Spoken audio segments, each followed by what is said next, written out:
В Воркуте удалось снизить смертность от инфарктов благодаря современному аппарату Philips Allura Centron. Он приобретен республикой для Воркуты в рамках регионального проекта организации развития сети сосудистых центров Республики Коми.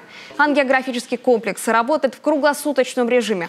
Оборудование помогает предотвратить инфаркт, выявить места и степень поражения сосудов без хирургического вмешательства. С начала этого года на аппарате провели 600 диагностик и 200 лечебных процедур. Как отмечают специалисты Минздрава, в Республике Коми, как и во всем мире, первое место по показателям смертности также занимают сердечно-сосудистые заболевания.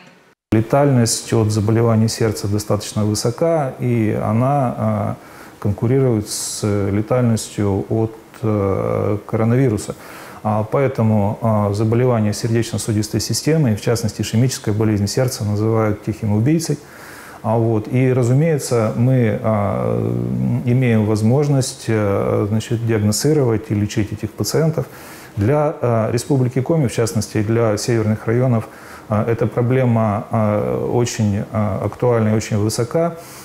По словам хирурга Дмитрия Короткова, развитие сердечно-сосудистых заболеваний можно предотвратить. Необходимо исключить вредные привычки, знать свою наследственность, измерять артериальное давление, если оно выше 120/80, обратиться к врачу. Также необходимо следить за уровнем глюкозы и холестерина, не набирать лишний вес и заниматься спортом.